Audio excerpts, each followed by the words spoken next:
चलिए तो क्लासेस शुरू होते हैं, ठीक है। बताइए भाई, गंगा एक्सप्रेस वे कितने जीरो से हो गया?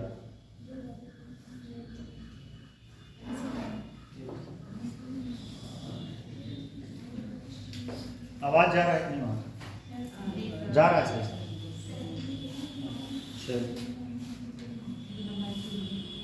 चलिए मैं समझा साथ चलिए। तो अगला टॉपिक अभी जो है आधारभूत और संरचना ही चल रहा है, ठीक है। आज लगभग खत्म हो जाएगा। आज आपका ज्योग्राफी भी शुरू होगा। क्या होगा? ज्योग्राफी भी आज शुरू होगा। क्या हुआ?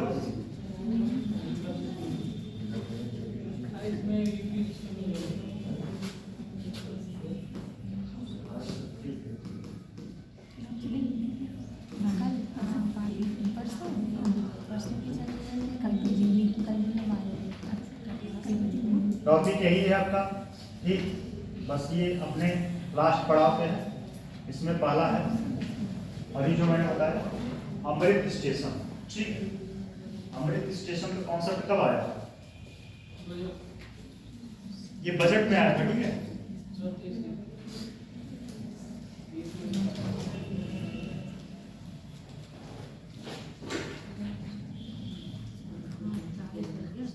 अच्छा, एक टॉपिक मैंने और पढ़ाया था, मुख्यमंत्री ग्रीन रोड इंफ्रास्ट्रक्चर। इसमें टोटल कितने शहर शामिल किए गए थे? कितने शहर? यही सब पूछेगा एग्जाम, ठीक है। मेंस का तो बता ही रहे हैं, लेकिन प्रीलिम्स में भी आरओ में यही सब क्वेश्चन पूछेगा। आरओ में जो है यही सब क्वेश्चन पूछेगा। टोटल 17 जिलों से जा रहा था और मैंने 17 जिले का नाम लिखवाया था। याद हो तो 17 जिले का नाम लिखवाया था टोटल। और कितने का प्रोजेक्ट था? 500 करोड़ का। कितने का था? 500 करोड़ का था। किस बजट में था? 23-24 के बजट में था, ठीक है।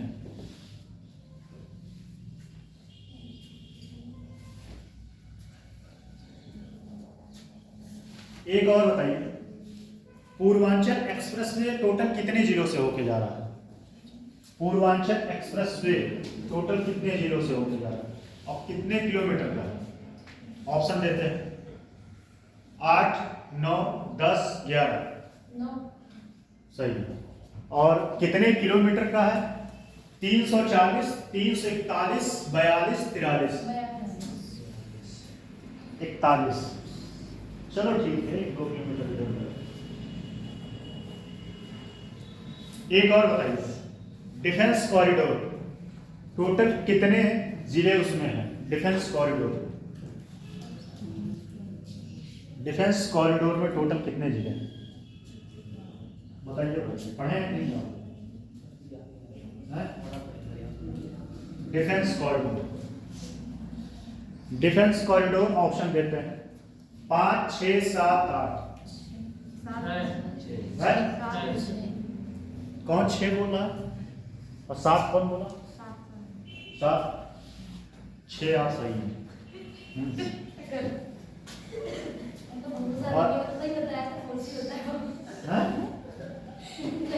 ऑप्शन, अच्छा चलिए बताइए इसमें कौन कौन से जिले शामिल हैं?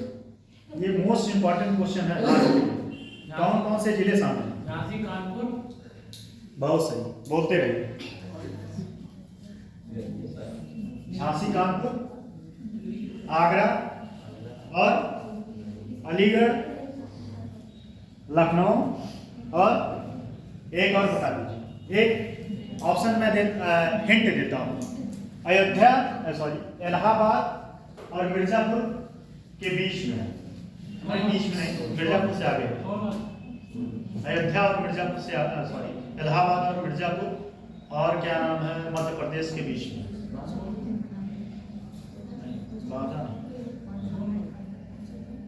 बताइए। बहुत दिए महाराज आप, एकदम सही जवाब। आपने बताया था ना क्लास। चित्रकूट, देख लीजिए सबसे ज्यादा मेहनत कर रहे हैं। वो दिन लास्ट क्लास में बताया मैंने, बताए थे, बहुत सारी चीजें थे, याद रहे तब तो आप लोगों को। चलिए अमृत स्टेशन, अमृत स्टेशन ये टॉपिक आज का है। अमृत स्टेशन, देखो ये टॉपिक सच बताएं तो बहुत ज्यादा प्रीलिम्स के लिए ज्यादा इंपॉर्टेंट है। मेंस के पॉइंट ऑफ व्यू से है लेकिन कम है, लेकिन प्रीलिम्स के लिए ज्यादा इंपॉर्टेंट है। ठीक, लेकिन लिख लीजिएगा, क्या पता दुर्भाग्य हो और 125 वर्ड में आ जाए लिखने के लिए कि अमृत स्टेशन बैठिए, अमृत स्टेशन पर, अमृत स्टेशन पर टिप्पणी करें तो फिर अमृत स्टेशन ही उतना दो। देखिए मैंने पहले ही बताया कि इसका थीम क्या था, क्या हुआ, किताब समझिए तो किताब आराम से पढ़िए, ठीक है। अमृत स्टेशन, इसका टोटल पूरे भारत में 1275 स्टेशन सेलेक्ट किए गए, टोटल 1275 स्टेशन, जिनमें से उत्तर प्रदेश के टोटल कितने स्टेशन हैं, ये क्वेश्चन आया हुआ है।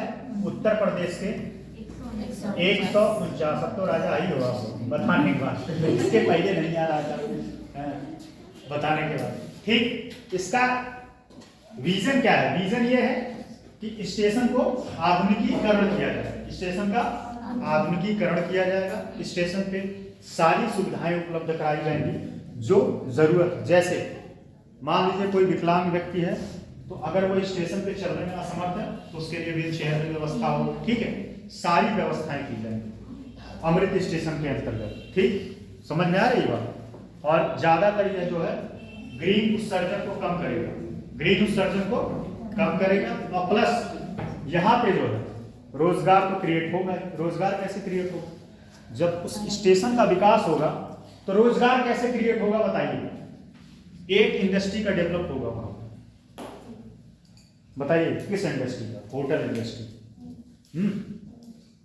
होटल इंडस्ट्री का डेवलपमेंट होगा वहां पे, समझ में आ रही है। तो चलिए इसके बारे में थोड़ा लिखिए, लिखिए अमृत भारत स्टेशन का उद्देश्य, अमृत भारत स्टेशन का उद्देश्य पूरे भारतीय रेलवे नेटवर्क में, अमृत भारत स्टेशन का उद्देश्य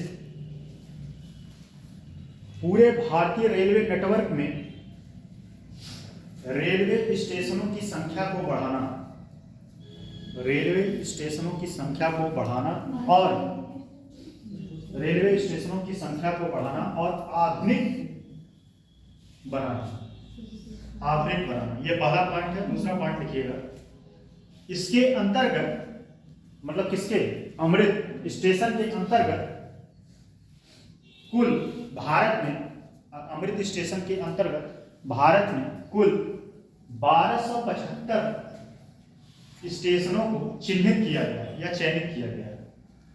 1275 स्टेशनों को चयनित किया गया है उसका आधुनिकीकरण करने के लिए, उसका आधुनिकीकरण करने के लिए, जिसमें उत्तर प्रदेश का 149, जिसमें उत्तर प्रदेश के 149 स्टेशन भी शामिल हैं, जिसमें उत्तर प्रदेश के 149 स्टेशन भी शामिल हैं।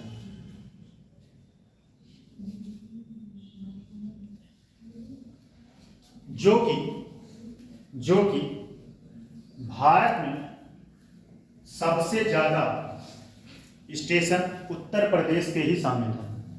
इस योजना में, जो कि भारत में अमृत योजना के तहत, जो कि भारत में अमृत योजना के तहत सबसे ज्यादा स्टेशन उत्तर प्रदेश के शामिल हुए हैं, जो कि भारत में अमृत योजना के तहत सबसे ज्यादा स्टेशन उत्तर प्रदेश के ही शामिल किए गए हैं। ठीक है, अब इसमें सुख सुविधाएं क्या है ले लीजिएगा।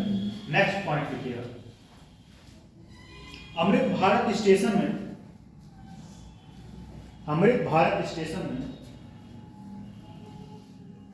अमृत भारत स्टेशन योजना में, अमृत भारत, आइए, अमृत भारत स्टेशन योजना में, आइए कहाँ गए थे आप लोग, 9 बजे से क्लास है, आप लोग 10 बजे आ जाते हैं। अमृत भारत स्टेशन योजना में संपर्क स्टेशन की पहुंच, संपर्क नहीं समझ पाए? हाँ, मतलब रिलेट, एक दूसरे से इंटरलिंक, संपर्क, किसी चीज से जुड़ा, अफिलेटेड, जिसको अफिलेटेड बोलते हैं, किसी से जुड़ना। स्टेशन की पहुंच में सुधार, सुधार कॉमा प्रतीक्षा क्षेत्र, सुधार कॉमा प्रतीक्षा क्षेत्र कॉमा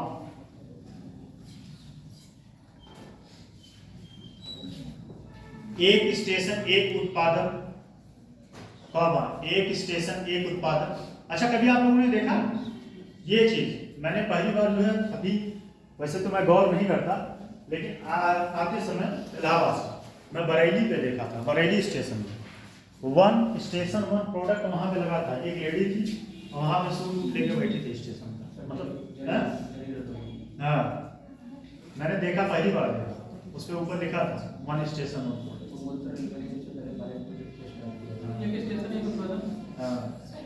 मैं योजना तो मुझे पता था, लेकिन मैंने कभी स्टेशन पे ऐसा गौर नहीं किया, लेकिन बरेली स्टेशन पहली बार देखा, कल नहीं जब आए थे।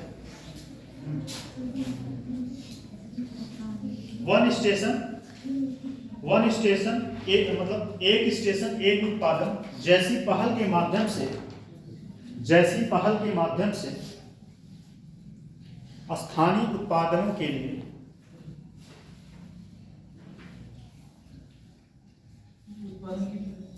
स्थानीय उत्पादनों को बढ़ावा देना,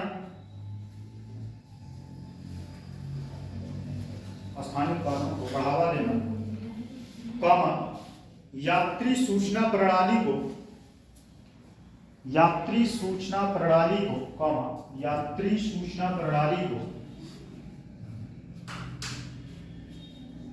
तो स्थापित करना आदि शामिल है। ठीक है।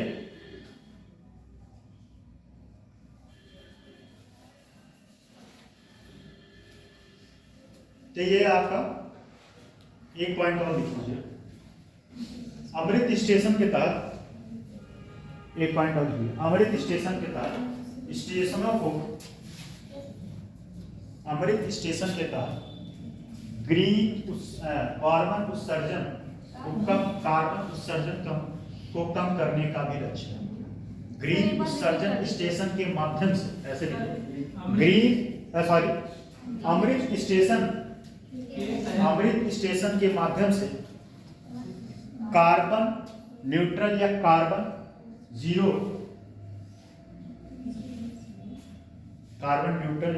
जीरो करने का लक्ष्य भी शामिल है। ठीक है, कैसे शामिल है? क्या होगा? स्टेशन होगा जितने भी सौर ऊर्जा पैनल से चले। ठीक है, सौर ऊर्जा पैनल। ठीक, तो ये आपका अमृत स्टेशन हो गया। ठीक है, और हाँ, एक चीज और मैंने बताया था, बताइए मेट्रो जो है कितने शहरों में शुरू किया गया है? मेट्रो उत्तर प्रदेश, हाँ, गाजियाबाद, और कहाँ भी प्रस्तावित है? हाँ, और बनारस में सर वो रुपए स्टार्ट है। रुपए नहीं, मेट्रो कुछ नहीं। और प्रयाग, लखनऊ, प्रयाग। रुपए पे बैठे हैं कभी आप? कौन बैठा है? उसको बोलते हैं उड़न तस्तरी या उड़न खटोला भी। उड़न खटोला बैठे हैं, हम तो बैठे हैं। उत्तराखंड गए तो वहाँ पे जो है बहुत मजा आता है उसको बैठने। टेंशन एक ही है कि अगर लाइट चली गई तो दुर्भाग्य में खड़ा के, क्योंकि वो तार जो चलता है, एक बार में 4 लोग बैठ सकते हैं, 2 साथ में 2 इधर। घूमा मैंने बहुत है, जीवन का लास्ट पड़ाव देखिए कहाँ जाते हैं। अब भी अवैध सिंह बनते हैं, कौन बनते हैं? चलिए नेक्स्ट पॉइंट है, जैसा कि मैंने अभी पूछा था आप लोगों से, क्षेत्रीय रैपिड ट्रांजिट सिस्टम, ये मैंने बताया था कहाँ कहाँ, मतलब कौन कौन से शहर शामिल और किसके बीच चले,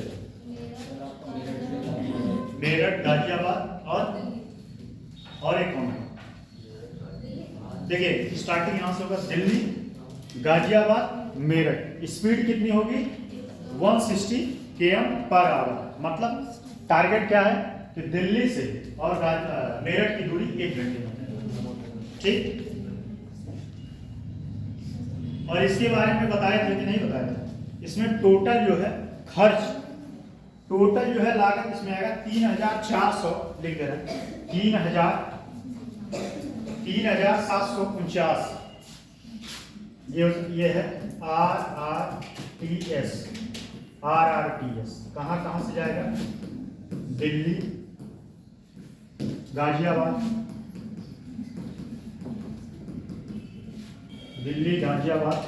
मेरठ। टोटल कितना है 160 km/h, ठीक। और टोटल बजट कितना है, बजट मतलब टोटल लागत कितना है, लागत इसका है 3,749। टोटल कितना है लिख लीजिए इसको, 3,749। अगर इसको इसका नाम लिखना होगा तो लिख लीजिए क्षेत्रीय रैपिड, लिख लीजिए RR, मतलब ट्रिपल R ना समझना है, ट्रिपल R मूवी देखे हैं कोई लोग? क्षेत्रीय रैपिड मूवी तो बहुत देख रहे हैं मायना। क्षेत्रीय रैपिड ट्रांजिट सिस्टम, क्षेत्रीय रैपिड ट्रांजिट सिस्टम, RRTS का फुल फॉर्म है, RRTS का फुल फॉर्म लिख लिए कि लिख लिए, लिख लिए, ठीक है। चलिए अब अगला टॉपिक इसमें है, देखिएगा क्षेत्रीय त्वरित परिवहन प्रणाली की विशेषताएं समझ लीजिए पहले इसके बारे में, अगर आपको जरूरत लगेगा तो लिखवा देंगे, ठीक है। क्षेत्रीय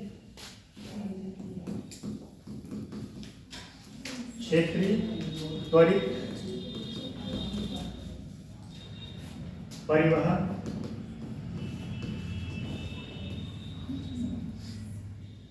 परिवहन प्रणाली की विशेषता,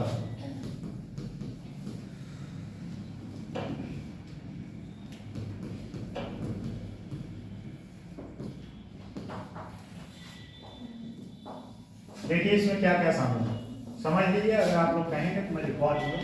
पहला आर्थिक गतिविधियों में वृद्धि, पहला आर्थिक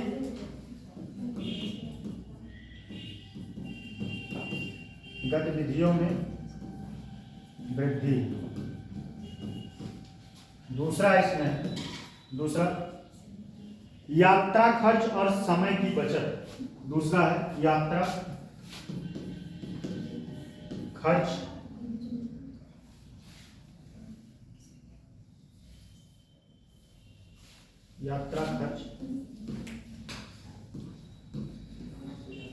और समय की बचत।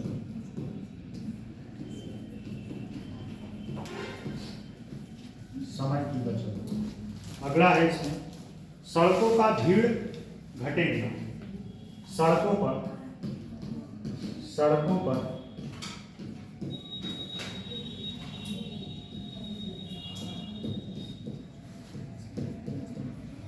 भीड़ घटेगी। नेक्स्ट है इसमें ऊर्जा की खपत घटेगी।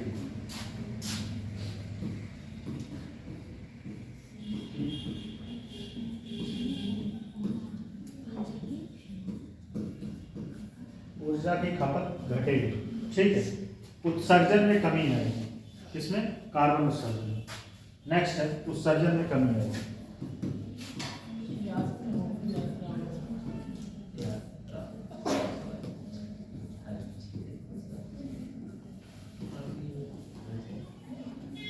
देखिए उत्सर्जन में कमी है, पहले समझ लीजिए, अगर आप लोग कहेंगे तो लिखवा देंगे और समझने से काम चल जाएगा, तो ठीक है। पहला है आर्थिक गतिविधियों में वृद्धि।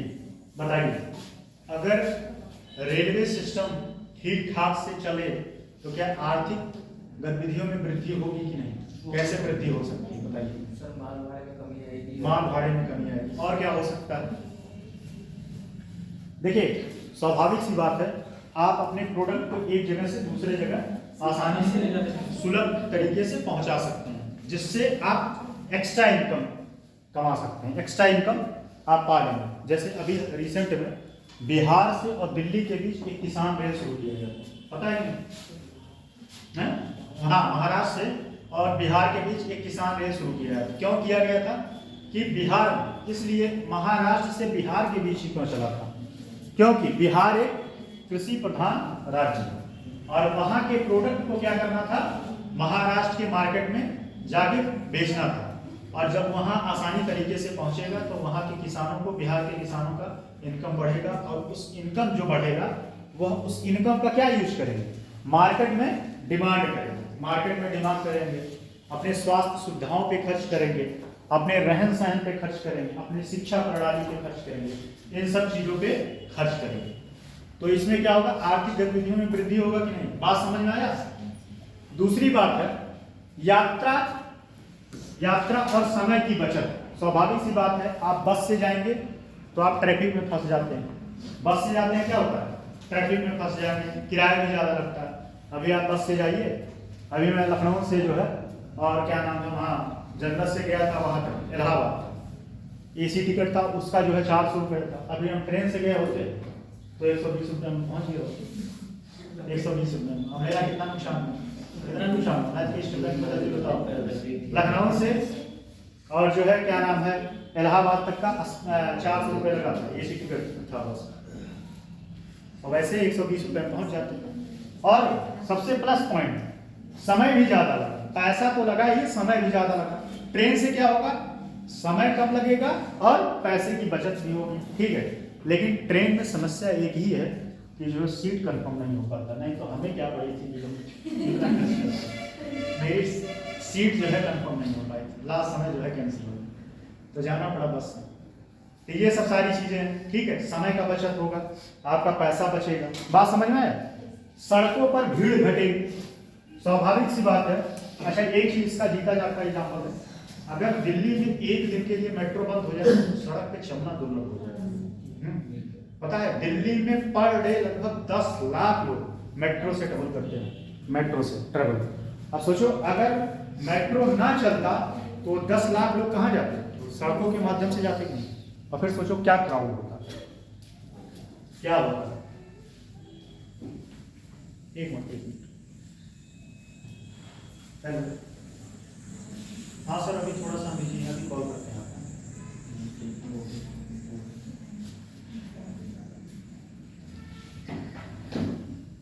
तो सड़कों पर भीड़ घटेगी, कैसे घटेगी? स्वाभाविक सी बात है। जैसे उसी का एग्जांपल ले लीजिए, अभी जितने शहरों में मेट्रो चल रहा है, आपको पता है लखनऊ आप लोग जाते हो ना, लखनऊ जाते हो, पहले तो लखनऊ में बड़ी भीड़ होती थी। ऑटो वाले कहीं इधर लेके जा रहे हैं, कहीं उधर लेके जा रहे हैं, सड़कों पे ज़्यादा भीड़ होती थी। लेकिन जब से मेट्रो चला है, मैं बताऊँ, मैं मेट्रो से ही सफ़र किया वहाँ लखनऊ में थोड़ी दूर के लिए, मुंशी पुलिया से लेके और चारबाग तक, लेके मज़ा आया उसमें, अच्छी व्यवस्था है। और उसके बाद पैसे भी कम लगे। अभी आप जाते ऑटो से जाते कितना लेते हैं? मुंशी पुलिया से और चारबाग का 100 रुपये किराया है, और ऐसे क्या हुआ? 50 रुपये हुआ। तो 50 रुपये बचा, उस 50 रुपये का आप क्या खा सकते हैं? कुछ भी खा सकते हैं, हैं? तो सड़कों पे क्या होगा? भीड़ घटेगी, सड़कों की भीड़ घटेगी। और इससे क्या होगा? सबसे बड़ी बात, ये जो लोग अपनी प्राइवेट गाड़ी को लेके चलते हैं, जो उससे हानिकारक गैस निकलते हैं, वायु प्रदूषण जो होता है, ध्वनि प्रदूषण होता है, वो कम होगा, वो कम होगा। और इससे फिर क्या होगा? कार्बन उत्सर्जन कम होगा, कार्बन उत्सर्जन कम होगा, ठीक है। तो ये सारी बातें लिखवाना पड़ेगा कि समझ में आ गई? बताइए, हो जाएगा सारे लोगों का? नहीं हो पाएगा? ठीक है। तो चलिए, अब आता है नेक्स्ट टॉपिक आपका, उत्तर प्रदेश के प्रमुख हवाई अड्डे। ये बताइए उत्तर प्रदेश में, इस पे एक दिन डिबेट हो गया था भाई, मेरे मुंह से गलती से एक दिन निकल गया था, इस पे बड़ा जो है बहुत इसको बात का बतंगड़ बना दिया गया। हाँ, मुझे बाद में पता चला मेरे मुंह से बाई फाट मैंने सही बताया था, मेरे मुंह से 6 निकल गया था, तो इस पे बड़ा जो है बात का बतंगड़ बन गया था। हाँ? क्या नहीं, अभी इसके पहले मैंने जब पढ़ाया था तो मैंने शहर बताए थे, मेरे मुंह से निकल गया था कि उत्तर प्रदेश में टोटल 6 अंतर्राष्ट्रीय हवाई अड्डे हैं, जो गलत निकल गया था। मैं भी इंसान हूँ, ठीक है, इतना किसी को जज नहीं करना चाहिए। अगर मान लीजिए बाई चांस किसी के मुंह से कोई फैक्ट गलत निकल जाए, कॉन्सेप्ट देखो, कॉन्सेप्ट क्या होता है, अगर कॉन्सेप्ट समझ में आना चाहिए तो आप उसको जज करने लगो। अरे यार हम मंडे नहीं देते बैठ के, तो बैठ के रट रहे हैं, तो वो तो नैरो मेंटेलिटी की बात है, चलो छोड़ो। हाँ, तो बात ये थी कि उत्तर प्रदेश में टोटल कितने नेशनल अंतर्राष्ट्रीय हवाई अड्डे हैं? कितने हैं? 5, जिसमें से अभी एक बन रहा है जेवर। और एक बात और बता दें, जेवर जो है सबसे बड़ा हवाई अड्डा है, सबसे ग्रीनफील्ड, और उसमें जितनी भी व्यवस्थाएं होंगी सारा जो है किसके माध्यम से, सौर ऊर्जा पैनल या सौर मतलब किसी माध्यम से इलेक्ट्रिक का यूज वहां सौर पैनल के ही माध्यम से होगा, ठीक है। और टोटल मतलब वो 5 जो एयरपोर्ट है वो कहाँ कहाँ है बताइए? 5 एयरपोर्ट कहाँ कहाँ है, कौन बता सकता है इस क्वेश्चन? उत्तर प्रदेश के प्रमुख हवाई अड्डे हैं।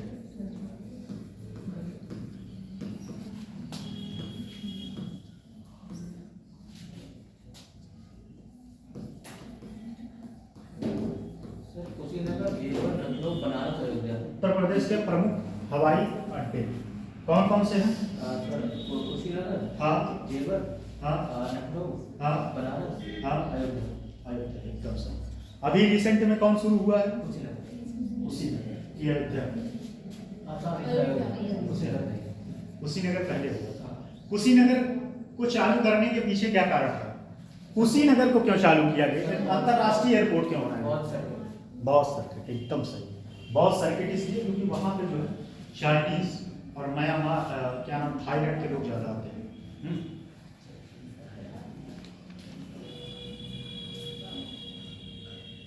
चलिए, इसमें पहला टॉपिक है उत्तर प्रदेश नगर विमान प्रोत्साहन नीति।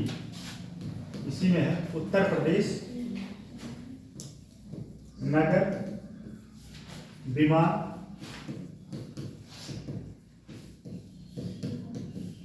प्रोत्साहन नीति। ठीक, उत्तर प्रदेश इसको बोलते हैं RCS। अच्छा, एक बात और ध्यान दिया, अभी रिसेंट में उत्तर प्रदेश ने एक RCS योजना शुरू किया। RCS योजना, उसका फुल फॉर्म है regional connectivity scheme. Regional connectivity scheme, RCS का उद्देश्य क्या था? RCS इसका क्या उद्देश्य था, क्या थीम था इसका? इसको इस स्कीम को लाने के पीछे उत्तर प्रदेश सरकार की क्या मंशा थी? देखिए, पहली बात तो उत्तर प्रदेश में टूरिज्म को बढ़ावा देना, ठीक। दूसरी बात कि उत्तर प्रदेश में लोगों के अंदर जो है कि अभी हम फ्लाइट में नहीं बैठे हैं। अच्छा, हाँ, एक बात और बता दें, कितने कोई लोग जा रहे हैं? हाँ, सॉरी, इलाहाबाद 1250 रुपए में जो है, मैं तो नहीं घूम तो पाया, बस टाइम नहीं था। 1250 रुपए में पूरे मेला क्षेत्र का हेलीकॉप्टर से भ्रमण कर सकते हैं। 1250, मेरे पास टाइम नहीं था, नहीं तो मैं भ्रमण किया। 1250 रुपए में है सर, ये पैसे नहीं थे। क्या हुआ? पैसे नहीं थे। अरे यार, जी में पैसा बहुत है। पैसा देखो, पैसा एक मुंह माया है, ठीक है, ये सबको बचाने चक्कर में मत पड़ो। पैसा जो आए, देखो एक बात बता दीजिए, पैसा अगर आप बचाओगे तो आएगा नहीं। पैसा जैसे आ रहा उसको जाने दो, उसी फ्लो में जैसे आएगा वैसे जाएगा। एक इसका एग्जांपल बता रहे हैं, जैसे नदी है, ठीक है, नदी जब बहती है तो स्वच्छ रहती है, नदी को रोक दिया जाए तो क्या होगा? तो जैसे पैसा आ रहा है उसको जाने दो, वो एक साइकिल है, मन करे तो किसी को और दान करो, हैं? आपने कहा मोबाइल तो नहीं है। पैसा तो अगर जाइएगा तो, मैं तो नहीं बैठ पाया है? लेकिन हाँ उसमें बैठिएगा, कोई जा रहा है कि नहीं कुंभ में? इस जन्म में दोबारा महाकुंभ नहीं मिलेगा, ये बात जान लो। 144 साल बाद महाकुंभ लग रहा है। कितने साल बाद? 144 साल बाद। और 144 साल फिर से जीवित नहीं रहेंगे आप लोग। कहिए तो हम स्टाम्प पेपर पे लिख के दे देंगे। स्टाम्प पेपर पे लिख के दे देंगे। कोई जीवित रहेगा तो भाई जो कहेगा मैं अपना पूरा घर वर लिख दूंगा भाई। तो इतने दिन कोई जीवित नहीं रहेगा। इस वजह से अगर मौका मिले तो अभी जो है टोटल फरवरी तक है, एक बार जाइए और गंगा जी में नहा के आइए, महाशिवरात्रि। और पानी बहुत स्वच्छ है, बहुत स्वच्छ है। हम तो कई सारे जुना अखाड़ा भी देखे वहाँ, और श्वेता सिंह को मैंने देखा। कूड़ा कचरा डालते हैं फिर वो कहा जाता है नहीं कूड़ा कचरा एकदम रोक। आप जो है वहाँ पे फूल नहीं डाल सकते। सारे लोग इंडिया में वाले लगे हैं सब, दौड़ा दौड़ा के मारेंगे। चलिए अब आते हैं टॉपिक, हो गया ना सर? होता है ना कि जो घर में हवन वगैरह होता है उसके सामग्री वगैरह होता है, वो वहाँ जाके कहते हैं कि नहीं ये सब फेंकने नहीं दे रहे, आप गलती से जाइएगा फेंकिएगा। हाँ लेकिन महिला पुलिस पकड़ के और पहले दौड़ा दिशा लाठी देगी फिर। हम जा ही नहीं रहे हैं, हम जा ही नहीं पाएंगे। क्या ट्रेन से? नहीं ये सब काम देखो। हाँ ये है कि आप उसमें राख फेंक सकते हो, मिट्टी मत फेंक, पॉलिथीन मत फेंका। जैसे दिया है मिट्टी का, वो उसमें गल जाता है, वो फेंक सकते हो। राख जो वो सिक्का इसलिए फेंका, कभी आपने देखा कि सिक्के को क्यों फेंका जाता है? सर पहले तांबे का सिक्का, ये इसका पीछे साइंटिफिक रीजन, पानी को शुद्ध करता है। पानी को शुद्ध करता है। कभी आप लोगों को पता था ये?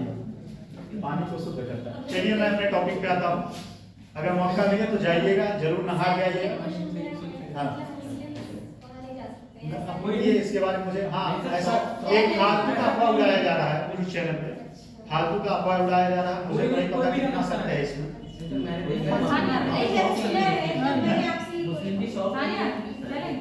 देखिए सुनिए एक मिनट, मेरी बात सुन लीजिए, काम आएगा वहाँ अगर जाओगे। ऐसा कुछ है नहीं, मैंने नहीं देखा, ठीक है? ये फालतू का जो न्यूज चैनल वाले होते हैं, कुछ टुटपुजिया यूट्यूबर व्यू पाने हैं, वो जो है सब फालतू की बातें फैलाते हैं। ऐसा कुछ है नहीं। और क्या आपका आइडेंटिटी कार्ड वहाँ कोई नहीं पूछता? करोड़ों लोग जा रहे हैं। मैं तो खुद नहाने गया, प्रमाण बता रहा हूँ, कोई आपसे नहीं पूछ रहा आप अपना आई कार्ड दिखाओ। तो ऐसा कुछ नहीं, आप जा सकते। तो मिला जुला के आप जो है अब आगे आरसीएस के लाने के पीछे, इसके पीछे क्या कहानी बताए कि जो है नगर विमान को प्रोत्साहन करना, ठीक है? घरेलू नगर विमान को, जैसे जो हेलीकॉप्टर सुविधाएं हैं, ठीक है? हेलीकॉप्टर सुविधाएं एक जगह से दूसरे जगह जो है आप लोकल कम समय में ट्रेवल कर पाओ, और आपके अंदर भी एक स्टेटस फीलिंग है कि हाँ हम भी ठीक ठाक इंसान है, ठीक है? ऐसे वाले। अच्छा हवाई जहाज में बैठने में लोग जो है स्टेटस लगाते हैं, देखें फ्लाइट का टिकट पहली बार लेंगे तो उसका पहले तो स्क्रीनशॉट लेके जो है स्टेटस लगाएंगे। हाँ तो ये सब सारी बातें, ये एक्चुअली क्या है ना, ये समाज में एक स्टेटस सिंबल बन गया है, ठीक है? ये एलीट वर्ग की जाता है। तो इसके पीछे कारण क्या है कि उत्तर प्रदेश के नगर जो क्षेत्रीय विमान सुविधाएं हैं उसको प्रमोट करना, जिससे क्षेत्रीय विमान सुविधाओं को प्रमोट करना और उसके बाद टूरिज्म को, पर्यटन को बढ़ावा देना, रोजगार को बढ़ावा देना और होटल इंडस्ट्री को बढ़ावा देना। इसके पीछे ये लॉजिक है, कुछ इसके थीम है, उस थीम को लिख लीजिएगा। उद्देश्य क्या है, बात समझ में आया?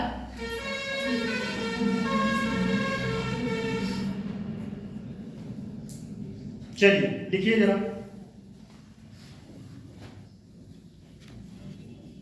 तो विमानन होगा वो केंद्रीय सूची में आएगा संबंधित में?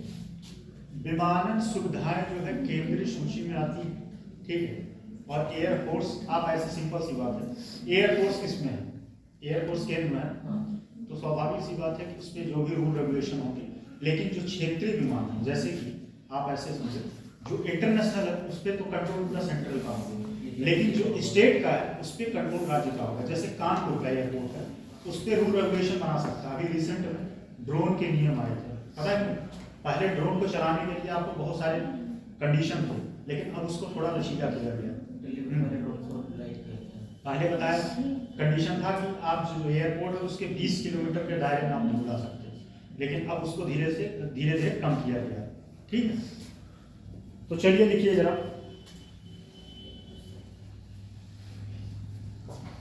उत्तर प्रदेश में हवाई कनेक्टिविटी को बढ़ाने के लिए, उत्तर प्रदेश में हवाई कनेक्टिविटी को बढ़ाने के लिए प्रदेश सरकार द्वारा निरंतर प्रयास किए जा रहे हैं।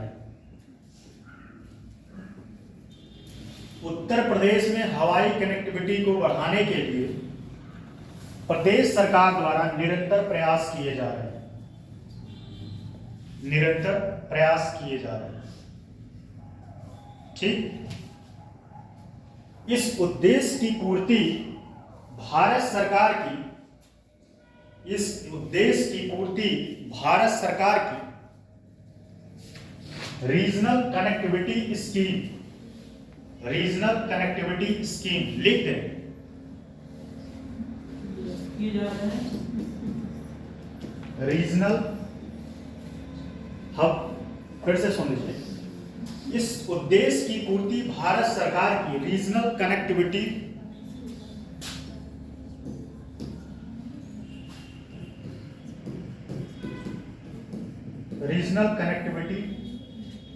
Scheme, regional connectivity scheme bracket में लिख लीजिएगा RCS, RCS उड़ान, RCS उड़ान, RCS उड़ान तथा राज्य की, तथा राज्य सरकार की, तथा राज्य सरकार की, इन्वर्टेड कॉमा में लिखिएगा, उत्तर प्रदेश नगर विमान प्रोत्साहन नीति, इन्वर्टेड कॉमा में, जो मैंने ऊपर लिखवाया है, उत्तर प्रदेश नगर विमान प्रोत्साहन नीति के माध्यम से,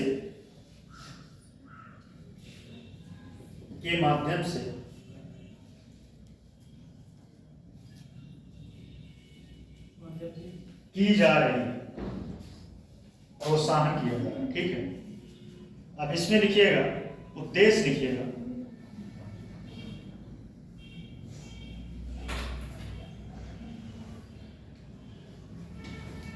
देखिए उत्तर प्रदेश नगर लिखिएगा, उद्देश्य में लिखिएगा, उद्देश्य, उद्देश्य क्या क्या है? हर चीज का कोई ना कोई उद्देश्य होता है। आप यहाँ तैयारी कर रहे हैं किस उद्देश्य? परम आनंद क्या है? परम आनंद मोक्ष पाना है। ये जीवन चक्र के वो नहीं, वो सब अभी आप अल्प ज्ञानी हो, जब आपको ज्ञान हो जाएगा तो परम आनंद मोक्ष हो जाएगा। नहीं सर, हाँ। तो पैसा नहीं हो तो परमानंद कहाँ से आएगा? चलिए देखिए, अनुकूल कारोबारी, पहला पॉइंट इसमें है, अनुकूल कारोबारी वातावरण बनाने के, अनुकूल कारोबारी, अनुकूल कारोबारी, अनुकूल कारोबारी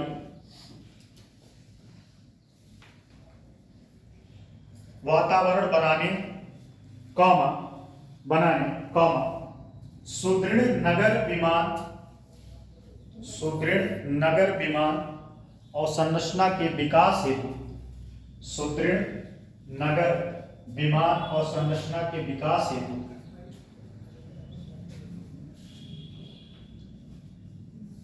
सुदृढ़ नगर विमान और संरचना के विकास हेतु पर्याप्त सहायता प्रदान करना, पर्याप्त सहायता प्रदान करना। दूसरा पॉइंट, विमान क्षेत्र में, दूसरा पॉइंट, विमान क्षेत्र में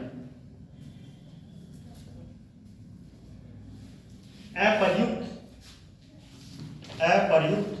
क्षमता का उपयोग, अपर्याप्त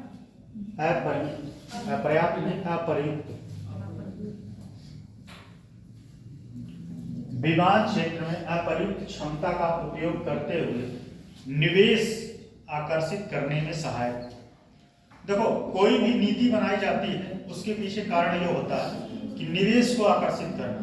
अगर नियम टफ रहेंगे, बात समझिए, अगर नियम कानून टफ रहेंगे तो आपके यहाँ निवेश नहीं आएगा। ठीक है, जैसे एग्जांपल समझिए, अगर इसी क्लास में हम बहुत सीरियस हो जाए और एकदम सारे नियम टफ बना दें, 2 दिन बाद इस क्लास में 1-2 लोग बैठेंगे, बाकी लोग गायब हो जाएंगे। तो सेम कहानी वही है कि अगर आपका फ्लेक्सिबिलिटी होगी, योजनाओं में लचीलापन होगा, तो आपके यहाँ कोई निवेशक आएगा। और निवेशक आने के लिए सबसे पहले क्या होना चाहिए? क्या होना चाहिए? लॉ एंड ऑर्डर आपके यहाँ अच्छी होनी चाहिए। ठीक है, सुशासन व्यवस्था होनी चाहिए।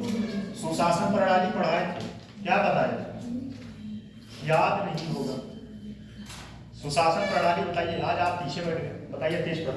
तेज प्रकाश। हाँ, चलिए नेक्स्ट लिखिएगा, नेक्स्ट पॉइंट। सर इस में थोड़ा सा रह गया था। विमान क्षेत्र में अपर्याप्त क्षमता का निवेश, इसका तो बोल दिए। निवेश की आवश्यकता। विमान क्षेत्र में अप्रयुक्त क्षमता का उपयोग करते हुए निवेश आकर्षित करने में सहायता करना। निवेश आकर्षित करने में सहायता करना। ठीक है, निवेश आकर्षित करने में सहायता करना। नेक्स्ट पॉइंट,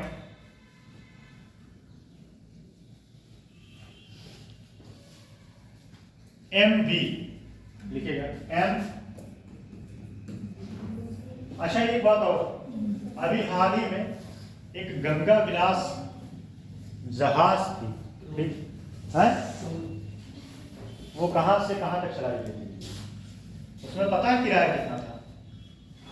12.5 लाख रुपया। हाँ, उसमें ज्यादातर यात्री स्विट्जरलैंड से। सर NH बैंक पे चलाई गई, वाटरवे वन पे। वाटरवे वन कितने किलोमीटर का है? और कोई नहीं? 3,000 गंगा लोग के लिए 3,000। कौन बता सकता है? 1200 का। नहीं, भारत का सबसे बड़ा, कह सकते हैं वही सबसे बड़ा भी है। भारत का सबसे बड़ा वाटरवे कितने किलोमीटर का है 1200 और कहां से कहां तक है? सर वो प्रयागराज से लिया था। हाँ, मैं एक बार बताया था आपको, पहले मैं जानता था प्रयागराज में ही 20 किलोमीटर आगे, 30 किलोमीटर आगे हड़िया है, मैं जानता था वही हड़िया वाला है। लेकिन बाद में पता चला नहीं भाई, ये कलकत्ता में है। जब मैं तैयारी करने तो शुरू में मुझे पता यही था। तो ये कितने किलोमीटर का है? 1600। कितना बता तो दिया, कितना बताइए? 1600 कितना? बहुत सही। कहाँ से देखे क्या? नेट। मुझे पता है, तभी आपके ज्ञान इतने आते हैं। चलो ठीक है, ज्ञान आने से मतलब 1680 किलोमीटर। ठीक, लिखिएगा MB गो, ये अयोध्या में शुरू किया गया, लिख दिए।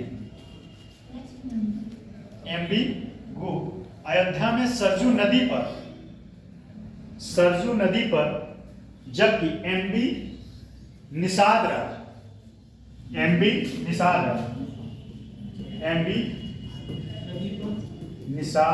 राज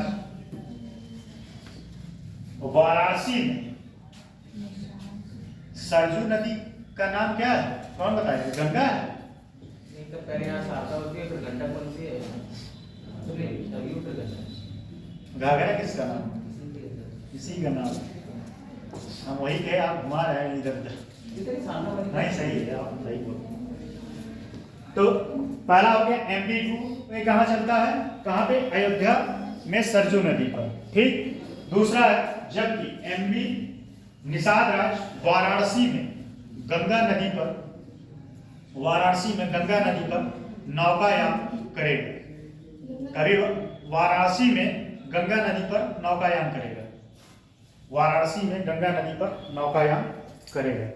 कभी वाराणसी जाइएगा तो जो है इस पे जरूर बैठिएगा। यहीं बैठा के हम पूरे भारत का भ्रमण करा देंगे। बनारस गए हो आप? नहीं गए? हम बनारस 4-5 बार गए। ये पोल तेजी से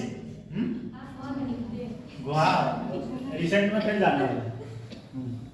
ये देखिए, ये पोत तेजी से, ये पोत तेजी से, ये पोत तेजी से चार्ज होने वाली बैटरी से संचालित होते हैं। सर एक बार रिपीट कर दीजिए। ये बहुत इंपॉर्टेंट नहीं है लेकिन लिख लीजिए, ये पोत तेजी से चार्ज होने वाली बैटरी से संचालित होते हैं। अगला पॉइंट इसमें इंपॉर्टेंट है, ये पोत राज्य में धार्मिक पर्यटन को बढ़ावा देते हैं। ये पोत राज्य में धार्मिक पर्यटन को बढ़ावा देते हैं। ये पोत राज्य में धार्मिक पर्यटन को बढ़ावा देते हैं। ठीक, एक और लिखिएगा, प्रधानमंत्री नरेंद्र मोदी ने, प्रधानमंत्री नरेंद्र मोदी ने गंजारी, गंजारी ये पता है कहाँ? गंजारी ये जो है बनारस में है, और बनारस में इसको नाम है राजा तालाब। ठीक है, लिखिएगा, लिखिए, प्रधानमंत्री नरेंद्र मोदी ने गंजारी राजा तालाब में लगभग, राजा तालाब में लगभग 450 करोड़ की लागत से प्रधानमंत्री नरेंद्र मोदी ने गंजारी, गंजारी, गंजारी राजा तालाब में लगभग 450 करोड़ रुपए की लागत से 30 एकड़ से अधिक, 30 एकड़ से अधिक क्षेत्र में, 30 एकड़ से अधिक क्षेत्र में बनने वाले अंतर्राष्ट्रीय क्रिकेट स्टेडियम का, बनने वाले अंतर्राष्ट्रीय क्रिकेट स्टेडियम का भी शिलान्यास किया। बनने वाले अंतर्राष्ट्रीय क्रिकेट स्टेडियम का भी शिलान्यास किया। ये पता है ना? डमरू के आकार का होगा। हाँ, बहुत सही। किसके? डमरू के आकार। ठीक, कुछ और लिख लीजिए, नोट में लिखिएगा। क्या हुआ? नोट में लिखिए जरा, नोट में लिखिएगा। ये फैक्ट है और ये आरओ के लिए इंपॉर्टेंट फैक्ट है। ठीक है, लेक क्वीन क्रूज, देखो इसमें कुछ समझाने वाली बात नहीं है, फैक्ट है इसलिए लिख लो। लेक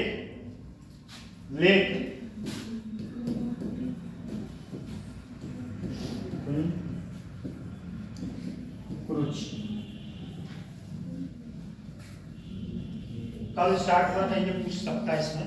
तो लिखिए 15 सितंबर 2023 को, 15 सितंबर 2023 को, ये नोट में लिखिएगा, 15 सितंबर 2023 को मुख्यमंत्री ने गोरखपुर में स्थित रामगढ़ ताल, आपको बताइए बहुत बड़ा ताल है, मैंने तो देखा है, बहुत बड़ा, लगभग 8 किलोमीटर में है। रामगढ़ ताल में यह व्यवस्था की गई है, किसके लिए? नौकायान करने के लिए। और इसका किराया बहुत महंगा है, बहुत महंगा नहीं लेकिन महंगा है, कम से कम एक व्यक्ति का 1000 रुपये है। और उसमें 8 किलोमीटर में आपको घुमाएंगे और खाने पीने की व्यवस्था है, चाय कॉफी सारी चीज मिलेगी इसमें। कभी गोरखपुर जाने का मौका मिले तो जरूर इस पर बैठिएगा, 2 मंजिला है।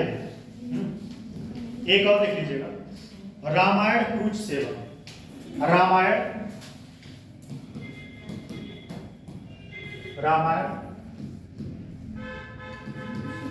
सर ये नोट में हाँ, नोट में ही लिखिएगा, नोट में रामायण क्रूज सेवा।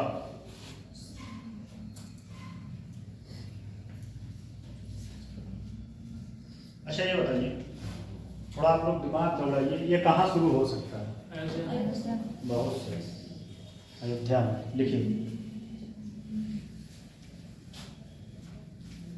लिखिए, इसकी शुरुआत 1 दिसंबर 2023 को उत्तर प्रदेश के अयोध्या शहर में सरजू नदी पर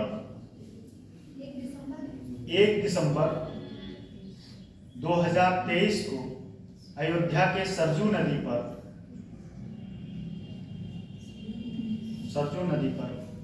पहली लग्जरी क्रूज सेवा शुरू की गई। लग्जरी क्रूज सेवा शुरू की गई। ठीक, तो ये आपका हो गया। अब एक टॉपिक और है, इसके बाद ये टॉपिक और संरचना खत्म। लिखिए उत्तर प्रदेश में जलमार्ग, ये लास्ट है। रामायण क्रूज सेवा जो है ये इसमें घूमने की व्यवस्था है। आप इस पे बैठिए और जो सरजू नदी है वहां पे आप घुमाएंगे उसको, ठीक है। और जितनी भी इसके पहले जो क्या नाम निषाद राज और उसके पहले वो ये सब सारी जो है क्रूज व्यवस्थाएं हैं। मतलब इस पे आप जो है नौकायान कर सकते हैं, ठीक है। अभी जो वहां पे शुरू किया गया, बनारस में कौन सा शुरू किया गया? बनारस में निषाद राज। बनारस में कहाँ था? अच्छा, ये क्वेश्चन आपके एग्जाम में बन सकता है कि निषाद राज क्रूज व्यवस्था कहाँ शुरू की गई है, तो कहाँ बताएंगे। और बहुत लोग कहाँ मार देंगे? अयोध्या। तो क्या हो जाएगा? 2-4 हो जाएगा, पूरा इधर का उधर हो जाएगा। ये क्वेश्चन क्या है? और ये क्वीन वाला व्यवस्था कहाँ किया गया? रामगढ़ का, गोरखपुर के रामगढ़ का। और यह 2 फ्लोर का है। कितने फ्लोर का है? 2 फ्लोर। ठीक, जीवन में जब पैसा आए ना तो जाइएगा, ये सब घूम के आइएगा, ठीक है। घूम के आइएगा, सही बता रहा। पैसा रख के पता चले आप जो है अकाउंट में देखते रहो, पता चले आप मर मुरा गए, खत्म, पैसा लेके कोई और ऐसे करे। मेरे मामा थे, पैसा बहुत रखे थे, चले गए, पैसा का ऐश कोई और किया। तो वही है ना कि जीवन में। चलो, उत्तर प्रदेश में राजमार्ग, जलमार्ग बोला था। उत्तर प्रदेश में सॉरी जलमार्ग, जलमार्ग यही होता है किसका दिमाग एक्टिव है। हम जो बोल दिए बस। चलिए, उत्तर प्रदेश में जलमार्ग, ठीक। इसकी स्थापना देखिए, जलमार्ग की स्थापना कब की गई, कौन बता सकता है? पहली बार जलमार्ग, अच्छा टोटल भारत में कितने जलमार्ग हैं? टोटल कितने जलमार्ग? सबसे बड़ा जलमार्ग कौन सा है? जैसा कि अभी रिसेंट में डिस्कस हुआ था, कौन सा हुआ था? क्या नाम था? हाँ, वाटरवे 1। वाटरवे 1 कितना था? ये टोटल 1680 के, ठीक है। कहां से था? हल्दिया, प्रयाग टू हल्दिया। कहां? प्रयाग टू हल्दिया, ठीक। और सबसे बड़ा जलमार्ग यही है, ठीक है। और एक बात और ध्यान दें, 1986 में जलमार्ग की व्यवस्था की गई। इससे लाभ क्या है समझिएगा। जलमार्ग बनाने के पीछे का विजन क्या है? जलमार्ग बनाने का उद्देश्य क्या है? क्या उद्देश्य है? पहली बात तो लॉजिस्टिक कास्ट कम आता है। क्या आता है? Logistic cost. लॉजिस्टिक कास्ट कम होता है खर्च, ठीक। दूसरी बात और क्या? रोजगार तो ठीक है, प्रदूषण कम होता है। क्या होता है? प्रदूषण कम होता है, प्रदूषण कम होता है, ठीक। और तीसरी बात, टूरिज्म को बढ़ावा मिलता है। किसको? टूरिज्म को, पर्यटन को बढ़ावा मिलता है, ठीक। पहला लागत कम होता है, ठीक। दूसरी, हाँ लेकिन एक समस्या है, पता चले आपको जाना है तो जहाँ एक घंटे में तय करेंगे वहाँ 4 दिन लगेगा। तो ये टाइम टेकन वाला चीज है। ऐसे जब क्या नाम है, गांधी जी आते थे 6-6 महीना लगता था। कहाँ से? हाँ, साउथ अफ्रीका से गांधी जी आते थे। गांधी जी का जीवनी एक बार पढ़ना, सत्य के साथ प्रयोग। ये सब सारी चीजें। और रोजगार क्या होगा? रोजगार ये एक ऐसा चीज है, रोजगार टॉपिक, ये हर जगह लिंक हो जाएगा। रोजगार और पर्यटन ये दोनों, मतलब कहीं भी आप जोड़ो सब जगह जुड़ जाएगा। स्वाभाविक सी बात है कि जब ये व्यवस्था होगा तो रोजगार कैसे बनेगा? वहाँ आसपास विकास होगा, आसपास जब विकास होगा तो वहाँ बहुत सारे रोजगार क्रिएट होंगे, जैसे कि ठेला लगाने वाले, ठीक है, रेडी ठेला लगाने वाले। अच्छा ये बताओ, उनके तहत पहले कितनी पैसा दिया जाता था? कितना? स्ट्रीट वेंडर को, ये मैंने पढ़ाया था, स्ट्रीट वेंडर को अभी रिसेंट में मैंने पढ़ाया था, पहले कितना दिया जाता था, अब कितना दिया जाता है? वो 3 किस्तों में होता है, जब आप पहली चुका लेते हो आपको दूसरी मिलती है, फिर तीसरी मिलती है। नहीं, हम ये पूछ रहे हैं उसका कितना प्रोजेक्ट, पहले कितना दिया जाता था? आप ये कर रहे हो। हैं? 25,000 पहली, 50 नहीं, 25,000 पहला नहीं, हम टोटल की बात कर रहे हैं, टोटल कितना दिया जाता है अब स्ट्रीट वेंडर को? पहले कितना दिया गया था? फर्स्ट टाइम जब शुरू किया गया था, कोरोना काल में शुरू किया गया था स्ट्रीट वेंडर को, ठीक है, कितना का था? बताइए तेज प्रताप जी। 25 ही था सर। हैं? 25 ही था। 25 था, 10,000 था शुरू में, कितना था? 10,000। अभी कितना है? अब 80 हो गया, लेकिन नोट्स पढ़िए तो देखेंगे अब 80,000 हो गया, बढ़ गया स्ट्रीट वेंडर को देने का। अब उससे क्या है, आप जाके उन पैसे से निकाल के आप जो है अपना छोटा मोटा, ये इसलिए किया गया था, जैसे जो छोटे ठेला लगाने वाले थे उनका पूरा एकदम नष्ट हो गया था कोरोना काल में, तो उन लोगों को सरकार थोड़ा सपोर्ट किया था। वैसे 10,000 कुछ होगा नहीं, 10,000 में सिर्फ आप चाय की ठेला लगा सकते हैं। और एक बात और बताएं, चाय के ठेला से सबसे ज्यादा पैसा कमा सकते हैं आप, कम पैसे में सबसे ज्यादा। मैं गया था अभी, आपको बताया, पटना गया था, वहाँ एक लड़की थी, वो लगाई थी पटना कॉमर्स कॉलेज के जस्ट बगल, तो लगाई थी। तो मैं उसके यहाँ चाय पी, मैंने कहा आप पर डे कितना कमा लेते हो? बोली मेरा पर डे का इनकम कम से कम 1,000 से 1,500 रुपये है बचत। अब सोच लो, 1,500 रुपये बचत है, कितना हुआ एक महीने? 15 दिया 45, काट तो 40 तो होगा। और कह रही थी कि मैं सुबह के टाइम 2-3 घंटे लगाती हूँ, पढ़ भी रही थी, और शाम के टाइम 2-3-4 घंटे लगाती हूँ, और भीड़ लगी थी उसके यहाँ।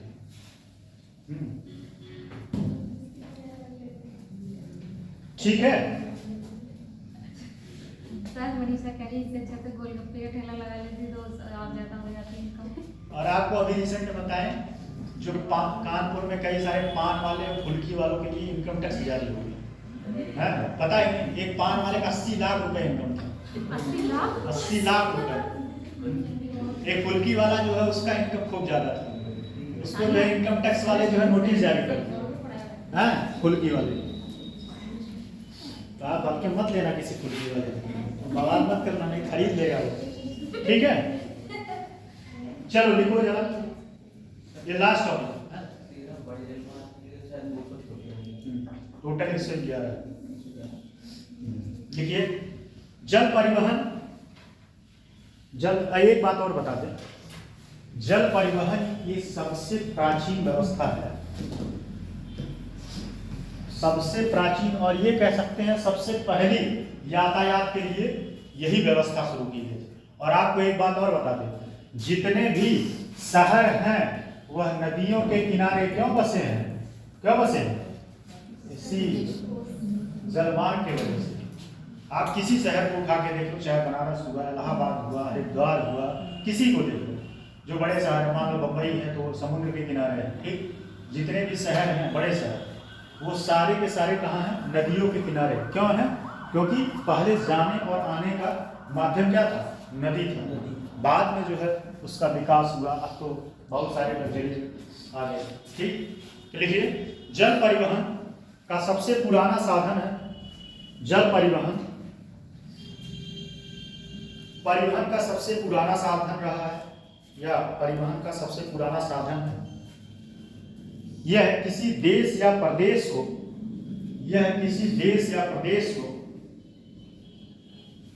आपकी क्लास एक और है ना इसके बाद, यह किसी देश या प्रदेश को सबसे सस्ता यातायात प्रदान कराता है। ईंधन की कम खपत होती है, पर्यावरण अनुकूलता और प्रभावी लागत आदि फायदों को ध्यान में रखते हुए पर्यावरण अनुकूलता और प्रभावी लागत आदि फायदे को ध्यान में रखते हुए सरकार रेल और सड़क परिवहन के पूरक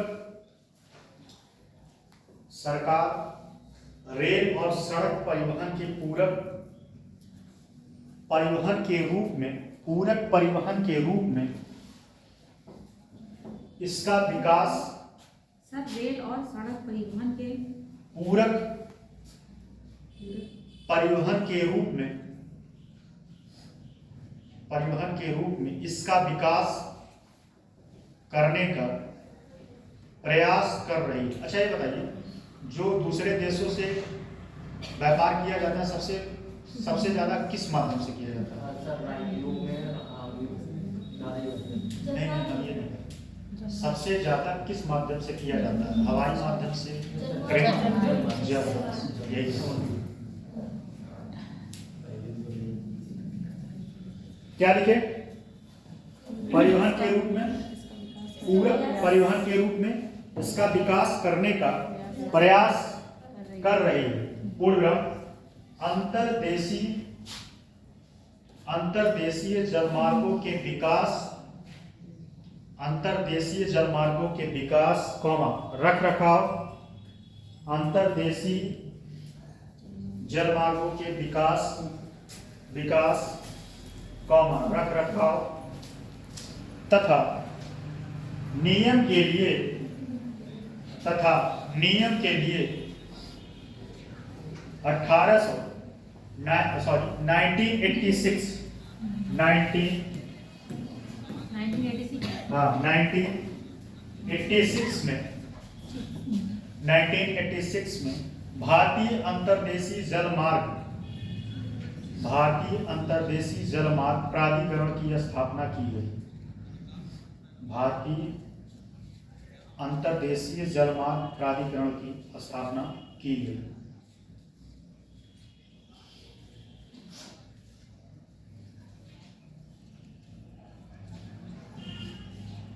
ठीक, लिखिएगा। नेक्स्ट पॉइंट, यमुना नदी लिखिएगा। इसके पहले एक पॉइंट और लिखिएगा।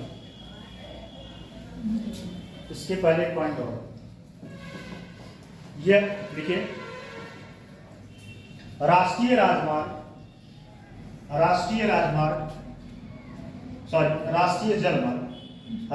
जलमार्ग संख्या 1 वाटरवे 1 इलाहाबाद से हल्दिया के मध्य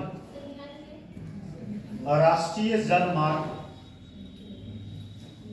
संख्या 1 वाटरवे 1 इलाहाबाद से हल्दिया के मध्य, अभी लिखा तो था इलाहाबाद से हल्दिया के मध्य यह देश का सबसे लंबा राष्ट्रीय जलमार्ग है। यह देश का सबसे लंबा राष्ट्रीय जलमार्ग है। इसकी कुल लंबाई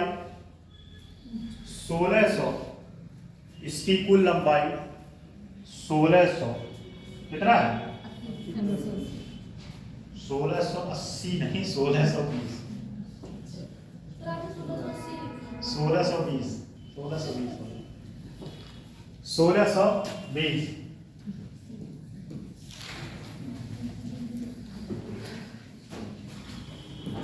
1620। ठीक, आगे लिखिए। अगला पॉइंट इसमें लिखिए, यमुना नदी में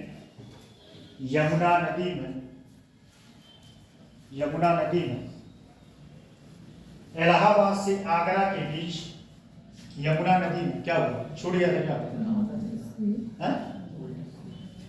नहीं, आगे से लिखिए ना। अच्छा, चलिए कोई नहीं। यमुना नदी में इलाहाबाद से आगरा के बीच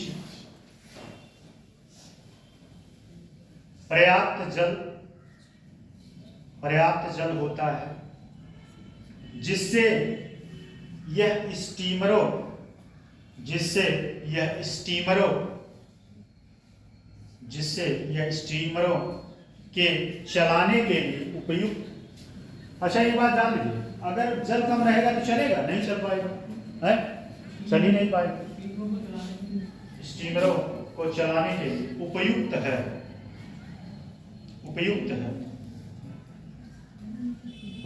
ठीक, नेक्स्ट पॉइंट लिखिएगा। अंतर्देशीय जल मार्गों के विकास हेतु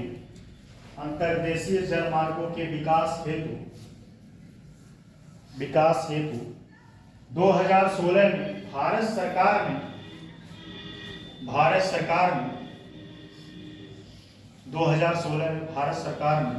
106 जल मार्गों को राष्ट्रीय जल मार्ग 106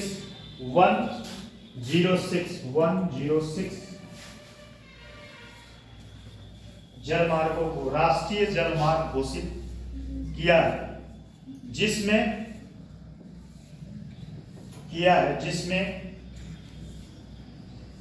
अब देश में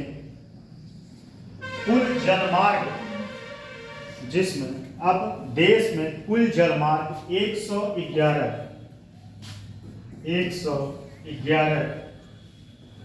हो गई है।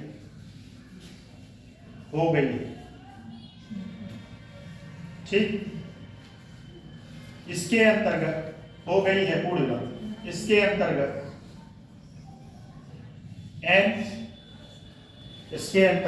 NW मतलब नेशनल वाटरवे। इसके अंतर्गत NW वाटरवे 1 नेशनल वाटरवे 1 और यमुना पर बनने वाला नेशनल वाटरवे 110 जो है 1 और 110 को जोड़ने का,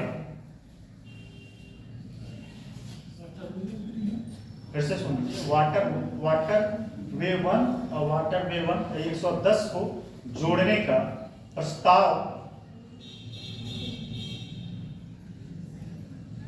प्रस्तावित किया गया है। ठीक है,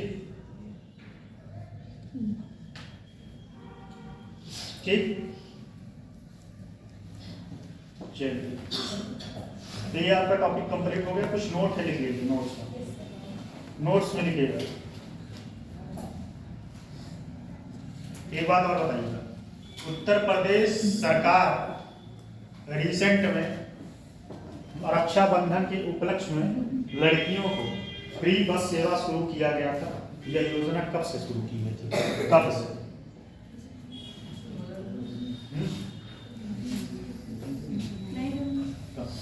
कब से शुरू की गई? 2017। और रक्षाबंधन पे कब से कब तक होता है?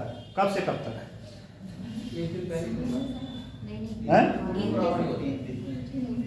3 दिन तक होता है, 24 आवर। बस से पूरे उत्तर प्रदेश में भ्रमण करिए, रक्षाबंधन के लिए लोग हैं। ठीक, जेब में रक्षाबंधन रख लो, घूमो पूरे उत्तर प्रदेश में जहाँ मन करे। लेकिन ये जरूरी है कि फिर 24 घंटे में अपने घर पे पहुंच जाओ, न पता चले तो किराया जेब से देना पड़ेगा। हाँ,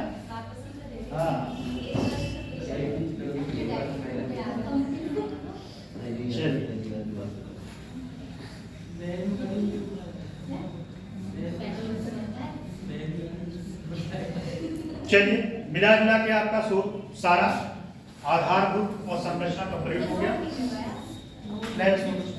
मैंने देखा कुछ इम्पोर्टेंट, तो आपका कंप्लीट हो गया। ठीक है, अब कल से आपका ज्योग्राफी शुरू होगा।